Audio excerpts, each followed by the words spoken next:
Okay, तो आज का जो डिस्कशन है वो इस टॉपिक को लेकर है कि क्यों लोग आज के समय में सबसे ज्यादा नास्तिक बनते जा रहे हैं।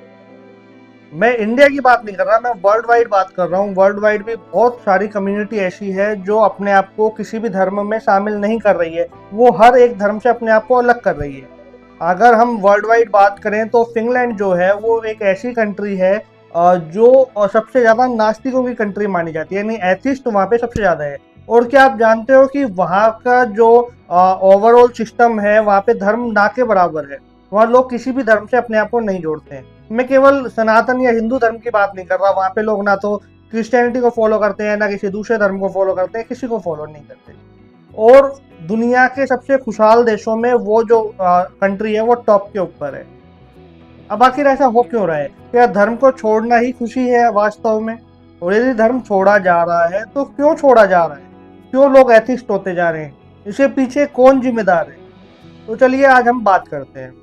तो मैं जैसे सनातन धर्म को ज़्यादा फॉलो करता हूँ, या मैं सनातन ही हूँ, तो मुझे उससे रिलेटेड ही लोगों को आगे रखना पड़ेगा। ठीक है, मैं किसी दूसरे धर्म को लेकर नहीं आने वाला हूँ। तो हाँ, मैं ओवरऑल बात करूंगा, लेकिन मैं मोस्टली जो बातें करूंगा वो अपने धर्म के बारे में बात करूंगा, क्योंकि दूसरे के घर में देखने से पहले खुद का घर देखना जरूरी होता है। आज भारत में एथिस्ट डे बाई डे बढ़ते जा रहे हैं। एक टाइम ऐसा था जब क्रिश्चियनिटी ज़्यादा पॉपुलर हो रही थी, लोग क्रिश्चियनिटी को फॉलो कर रहे थे, इस्लाम को फॉलो कर रहे थे, और या बुद्धिज्म को फॉलो कर रहे थे। बट आज के टाइम में ऐसा हो रहा है कि किसी भी धर्म को फॉलो नहीं किया जा रहा है। आज मोस्टली लोग एथिस्ट होते जा रहे हैं, और ये ज़्यादातर वहाँ हो रहा है जहाँ पे एजुकेशन ज़्यादा अच्छी है, एजुकेशन लेवल ज़्यादा अच्छा है। जैसे आईआईटी के स्टूडेंट है, या और दूसरे कोई एग्जाम क्रैक कर रहे हैं जो लोग, तो जो नई जनरेशन है वो मोस्टली एथिस्ट होती जा रही है। अब इसके पीछे जिम्मेदार कौन है? क्या उनका जो फालतू का जो दिमाग लगाना है वो जिम्मेदार है? पॉलिटिशियन जिम्मेदार हैं? घर वाले जिम्मेदार हैं? आखिर जिम्मेदार कौन है? तो मेरे दोस्त, मैं एक बात बताऊँ आप लोगों को कि इसका जो जिम्मेदार है ना मेन, वो घर वाले हैं, और जो धर्म गुरु बने बैठे हैं वो लोग। अब वो कैसे हैं उसके बारे में आगे मैं बात करूंगा। तो मैं पहले आपसे बात करूं, देखो, जब भारत देश के अंदर कृष्ण जी जब अपनी लीला पूर्ण करके चले गए, उसके बाद धर्म में इतना उतार चढ़ाव हुआ, चाहे आप जात पात को ले लो, ऊंच नीच को ले लो, अपनी चरम पे पहुंचता जा रहा था। बहुत ज्यादा बढ़ा, बहुत ज्यादा बढ़ा। तो जैसे कि जो चार वर्ण बताए गए हैं, ब्राह्मण क्षत्रिय वैश्य शूद्र, उसमें लोग अपने आप को इस तरीके से बांटने लग गए थे कि एक दूसरे के ऊपर अत्याचार होने लगा था, है ना। अब होता क्या है कि जिस भी कम्युनिटी के ऊपर अत्याचार होता है, वो उस जगह से, उस धर्म से अपने आप को अलग करने की कोशिश करती है। वो नहीं मानती, उस धर्म को नहीं मानती, भगवान को। भाई, आपकी अगर गर्दन कट रही है ना, और आपको बचाने वाला कोई एक दूसरा आदमी है जो आपका सबसे बड़ा दुश्मन है ना, तो और आपको काटने वाला कोई आपका अपना ही है, तो आप उस अपने को छोड़ के उस दुश्मन के पास चले जाओगे, उस दुश्मन के साथ मिल जाओगे, या वो दुश्मन आपको अपना लगने लगेगा, और जो आपके अपने हैं वो सब आपको पराये लगने लगते हैं। ये स्वाभाविक बात है। अब हिंदू धर्म में, या हम कहें सनातन धर्म में, यही हुआ क्या कि जो धर्म में जात पात जो आ गई, जो ऊंच नीच आ गई, उससे जो शोषित वर्ग था, जिनके ऊपर शोषण हो रहा था, वो अपने आप को सनातन से अलग करता चला गया। उसके बाद बुद्धिज्म आ गया, जैनिज्म आ गया, तो लोगों ने बुद्धिज्म को ज्यादा फॉलो किया। जिन्होंने भी सनातन को छोड़ा, या जो नहीं मानते थे अपने आप को सनातनी, वो सारे बुद्धिस्ट होते चले गए। अब लॉजिकली देखा जाए तो उन्होंने बुद्धिज्म को भी नहीं समझा, है ना। तो वो हम किसी टाइम और बात करेंगे, लेकिन आज हम एथिस्ट की बात करने वाले हैं। आखिर शुरुआत हुई कहाँ से? अब क्या होता है कि ऐसे अलग अलग धर्मों में लोग बट गए, ठीक है। अब अलग अलग धर्मों में जब लोग बट गए, उसके बाद फिर मुगल आ गए, है ना, और दूसरे देशों से लोग आ गए, यहाँ पे हमलावर आ गए, लुटेरे आ गए, शासन करने लगे। तो उन्होंने दिखाया कि भैया, जो तुम जिस धर्म को फॉलो कर रहे हो वो बेकार है। उन्होंने ये दोनों पक्षों को दिखाया, सनातन धर्मियों को भी दिखाया और बुद्धिस्ट को भी दिखाया कि तुम्हारे जो धर्म है बेकार है। इस्लाम देखो कितना अच्छा है, इस्लाम सब कुछ दे रहा है, शोहरत दे रहा है, सब कुछ दे रहा है, और सबको समान नज़र से देख रहा है। और एक तरीके से देखा जाए तो कहीं ना कहीं ये चीज़ सही भी है कि इस्लामिक जो धर्म है, इस्लाम के अंदर जब कुरान पढ़ी जाती है, तो वहाँ चाहे ऊंचा हो नीचा हो, सब एक ही लाइन में खड़े होते हैं। ऐसा नहीं है कि यहाँ कोई नीचा है तो पीछे चला जाता है। ये बात मैं मानता हूँ, जो बात मानने की है उसको आपको एक्सेप्ट करना चाहिए होता है, ठीक है। अब उसके बाद क्या हुआ, लोगों का जो ध्यान है वो इस्लाम की तरफ आकर्षित हुआ। लोग बहुत सारे ऐसे थे जो कन्वर्ट हो गए, जो मुस्लिम्स बन गए हैं, जिन्होंने इस्लाम धर्म को फॉलो किया, ठीक है। उसके बाद क्या होता है कि अंग्रेज आते हैं और क्रिश्चियनिटी को फॉलो करने वाले लोग आते हैं, जो क्रिश्चियनिटी के डिवोटीज थे वो आते हैं। तो वो देखते हैं कि हम किसको अपने साथ ले। तब वो देखते हैं कि यार जो लोग संपन्न है अपने जीवन में, वो तो हमारे साथ बिल्कुल नहीं आने वाले, वो तो तर्क वितर्क करेंगे।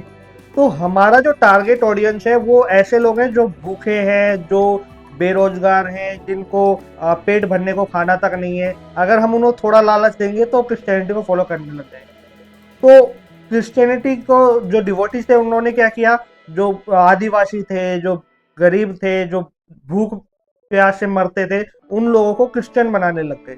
ये बहुत हुआ, बहुत हुआ, और आज तक होता आ रहा है। बट हाँ, आज के टाइम में ये थोड़ा कम हो गया, लेकिन होता आया।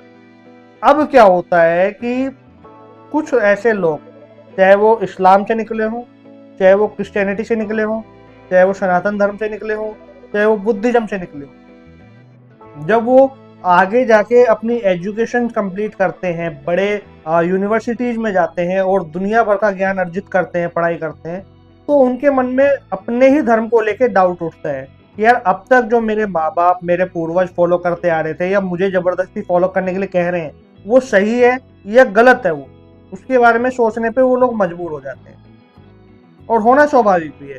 तो कहीं ना कहीं वो अपने ही धर्म के ऊपर क्वेश्चन मार्क कर देते हैं कि यार ये ऐसा कैसे है। अब उनकी एजुकेशन का जो लेवल है वो बहुत हाई हो जाता है। जो आईआईटी में जाना या बड़े किसी ऐसे कंपटीशन का एग्जाम क्रैक करना कोई मजाक नहीं होता है ना। यूपीएससी जो पढ़ रहा है तो वो अपने बहुत ज्यादा दिमाग लगाता है हर एक क्वेश्चन खड़ा करने के लिए और उसका जवाब पूछने के लिए, वो अपना बहुत ज्यादा दिमाग लगाते हैं वो। तो हमारे जो धर्म गुरु हैं, मैंने पहले बताया था जैसे मैं सनातनी हूँ तो मैं अपने धर्म को ज्यादा आगे रखूंगा। तो हमारे जो धर्म गुरु है ना, उन्होंने उनका सही जवाब ना देके उनको गुमराह करने की कोशिश की, और ये सभी धर्मों में की गई है, केवल सनातन में ही नहीं। क्रिश्चियनिटी में ले लो या किसी दूसरे धर्म में ले लो, सब में ये की गई है, गुमराह करने की कोशिश। जैसे एक क्वेश्चन उठाया किसी एथिस्ट ने, या जो एथिस्ट बनने जा रहा था उसने, कि भगवान है ये हम कैसे माने, क्या प्रूफ है। तो धर्म गुरु ये बोलते हैं कि तुम्हारा बाप है, ये तुम्हें किसने बताया, तुम्हारी माँ ने बताया। तो ऐसे ही जब धर्माचार्य बता रहे हैं कि ईश्वर है तो तुम्हें मानना चाहिए। तो ये एकदम इनलॉजिकल बात है, इसका कोई भी लॉजिकल प्रमाण नहीं है, कोई भी एविडेंस ऐसा नहीं है कि आप किसी एथिस्ट को एथिस्ट बनने से रोक दें। बिल्कुल नहीं, वो इनफैक्ट और ज्यादा बनेगा, अरे यार ये तो फिर बेवकूफ बनाने की बात कर रहे हैं। ऐसे बहुत सारी चीजें हुई है। ज्यादातर पता है नुकसान कहाँ हुआ, जब जो धर्मगुरु, जो तथागत जो धर्मगुरु बने बैठे हैं, उन्होंने विज्ञान को नीचा दिखाने की कोशिश की गई। उन्होंने हमेशा कहा, चाहे कोई भी हो, मैं हर एक आदमी को खड़ा कर रहा हूँ जो ऐसे धर्मगुरु बनने के लिए अपने आप को तैयार कर रहे हैं या धर्मगुरु बने हुए हैं, जो कहते हैं कि हम धर्मगुरु हैं, हम सनातन को आगे बढ़ा रहे हैं, है ना। वो हमेशा से, वो हर धर्म की बात कर रहा हूँ मैं, क्रिश्चियनिटी में भी बहुत सारे ऐसे फादर रहे, है ना, कुछ मौलवी रहे, जो हमेशा ये बोलते हैं कि क्या नाम है, विज्ञान जो है ना वो कुछ नहीं है, आध्यात्म सबसे बड़ा है, भगवान सबसे बड़े हैं। तो जहां आपने विज्ञान को नीचे गिराने की कोशिश की, विज्ञान को हटाने की कोशिश की, खत्म करने की कोशिश की, या उनके विरुद्ध बोलने की कोशिश की और अपने इनलॉजिकल एविडेंस दिए, वही लोग एथिस्ट होते चले गए। वही लोगों ने देखा यार हर धर्म में शोषण है, किसी भी धर्म में जाओगे तुम्हारा शोषण होना निश्चित है, तो क्यों ना हम सभी धर्मों को ही हटा दें, क्यों ना हम एथिस्ट हो जाएं। तो इसलिए आज लोग इतने ज्यादा एथिस्ट होते जा रहे हैं। तो इसका कारण ये धर्मगुरु और ये जो बैठे हुए हैं धर्म के प्रचार करने वाले, सभी धर्मों की बात कर रहा हूँ मैं, ये सारे के सारे इनके जो इनलॉजिकल फैक्ट हैं, इनकी वजह से एथिस्ट ज्यादा हो गए। कुछ हमारे जो घर में जो हमारे पूर्वज थे, हमारे जो पेरेंट्स थे, उनकी वजह से, हमारे जो टीचर्स थे उनकी वजह से, और ज्यादातर रोल रहा है हमारे पेरेंट्स का, क्योंकि वो एक बच्चे को ये सिखा देते हैं कि हाथ जोड़ के खड़े हो जाओ भगवान के नाम, या दुआ मांगो, है ना, या जीसस क्राइस्ट के सामने तुम नतमस्तक हो जाओ, अपनी जो रिक्वेस्ट है वो उनके सामने रखो। स्कूल में जाते हैं तो टीचर सुबह सुबह क्या करते हैं, प्रे करो, प्रार्थना करो, ये होता है ना। अब वो करना क्यों है, उसका क्या एविडेंस है लॉजिकली कि हम वो करें, और हम जिसके सामने कर रहे हैं क्या उसका भी कोई एविडेंस है कि वो वास्तव में है या नहीं है, ये कौन समझाएगा।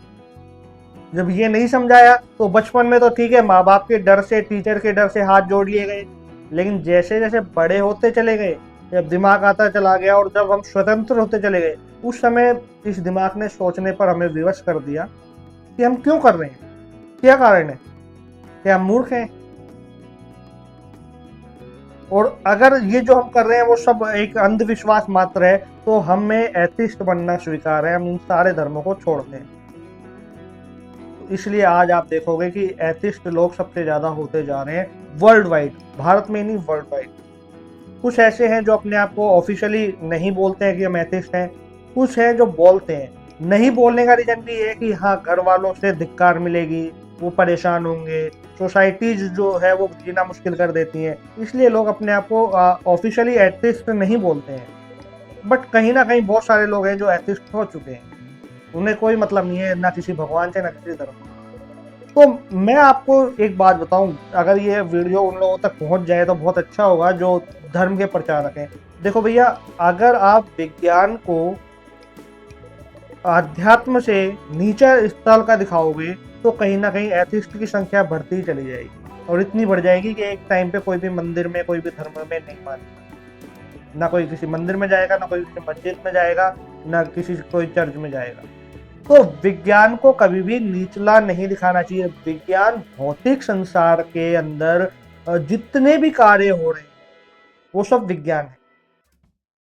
तो आध्यात्म और विज्ञान को अलग अलग या ऊंचे नीचे तल का मत दिखाओ। यही गलती हजारों सालों से करते आ रहे हो, जिसका दुष्परिणाम ये है, जो ऊंच नीच और ये भेदभाव जो किया है ना, उसका दुष्परिणाम ये है, आज लोग एथिस्ट होते चले गए, किसी भी धर्म में नहीं। ठीक है, और जब कोई मनुष्य किसी धर्म में नहीं रहता तो वो अपने मनमानी आचरण करता है, और जब मनमानी आचरण करता है तो पाप भी बहुत करता है, ये भी फैक्ट है। अब वो कैसे है वो कभी नेक्स्ट टाइम किसी वीडियो में बताऊंगा, लेकिन आज की जो ये वीडियो है आपको समझना पड़ेगा कि विज्ञान को कभी भी निचला या बुरा या बेकार मत बताओ। भौतिक संसार में विज्ञान ही काम करता है। तो बताना क्या चाहिए कि भैया, जब आपको अपने इंटरनल शांति चाहिए या ईश्वर को अपने भीतर ढूंढना है, तब आध्यात्म यानी आत्मा का अध्ययन काम करेगा। लेकिन जब आपको भौतिक संसार में कार्य करने हैं, प्रगति करनी है, देश को आगे बढ़ाना है, तो विज्ञान काम आता है। बिना विज्ञान के आप देश को आगे नहीं बढ़ा सकते, ये फैक्ट है। और एकदम ऐसे एविडेंस रखो ईश्वर के होने के कि कोई उसको झुटला ना सके। अब वो एविडेंस कहाँ से मिलेंगे? वो एविडेंस जब मिलेंगे जब आप विज्ञान को और हमारे जो शास्त्र मतलब पुराण नहीं, पुराणिक किताबें नहीं, उपनिषद, वेद और दुनिया भर का जो ज्ञान है, अलग अलग धर्म का, अलग अलग पुस्तकों का, वो सब आप अर्जित करके रखोगे, फिर आप आत्मा का अध्ययन करोगे यानी आध्यात्मिक बनोगे, तब आपको आपके सवालों के जवाब मिल जाएंगे कि कहाँ है ईश्वर, कौन है ईश्वर। जिनको मिला उन्होंने उपनिषद लिखे, मिला तभी तो लिखे, नहीं मिलता कहाँ से लिख देते। तो ये आपको भी मिल सकता है, जितने भी धर्म प्रचारक हैं। बट इतना ध्यान रखें कि विज्ञान के विरुद्ध मत बोलें। विज्ञान को आप ये बताएं कि तुम्हारा जो भौतिक शरीर है वही विज्ञान है, और इस शरीर से रिलेटेड जितने भी कार्य तुम्हें करने हैं वो वैज्ञानिक दृष्टिकोण में ही रहकर करने हैं। बट जब इंटरनली तुम चले जाते हो, अध्यात्म में चले जाते हो, यानी आध्यात्म का अध्ययन, आत्मा का अध्ययन करते हो, तब तुम आध्यात्मिक होते हो, तब तुम्हें चैतन्य या शिव की आवश्यकता होती है। यकीन मानो, एथिस्ट जो लोग हैं उनके सभी सवालों के जवाब हमारे पास होंगे। ये मत बोलो कि मैं विज्ञान के विरुद्ध बोलता हूँ, मैं विज्ञान को खत्म कर सकता हूँ, विज्ञान को झुका सकता हूँ, ये कर सकता हूँ। ये सब मूर्खतापूर्ण बातें हैं। ये विज्ञान मेरे सामने कुछ नहीं है, अरे छोड़ो भैया। तुम्हारे इस थोथले और एकदम बिना पैर के जो झूठ है ना, उसके कारण ही जो लोग हैं वो एथिस्ट हो गए। तो ये वीडियो बनाने का उद्देश्य यही था कि एथिस्ट होने के पीछे जो लोगों का, जितने एथिस्ट हुए, सबसे बड़ा रीजन तो ये रहा है कि उन्हें वास्तव में मालूम ही नहीं पड़ा कि आध्यात्मिकता है क्या। आध्यात्म का मतलब होता है आत्मा का अध्ययन, न कि कोई अंधविश्वास, कोई जादू टोना, कोई भूत प्रेत। वो एक अलग सिस्टम है, वो एक अलग मैटर है, उसके अंदर जाना एकदम बेकार वाली बात है। जाओ जब जब तुम्हें उसके ऊपर रिसर्च करनी हो, यानी वही वैज्ञानिक दृष्टिकोण रखना हो, तब जाओ, अदरवाइज उसको छोड़ो। और जो ये दिखाते हैं जादू टोना करके, उनको भी छोड़ो। जो रियल में तुम्हें बता रहे हैं कि आत्मा का अध्ययन करके आध्यात्मिक बना जाता है, उनकी बात सुनना बहुत जरूरी होता है। तो आशा कर रहा हूँ मैंने ये वीडियो से आपको समझ में आया होगा कि लोग एथिस्ट क्यों बनते जा रहे हैं। वीडियो अच्छा लगा हो तो सब्सक्राइब जरूर कर लेना और शेयर जरूर करो लोगों तक, ताकि लोगों में अवेयरनेस हो। नमस्कार।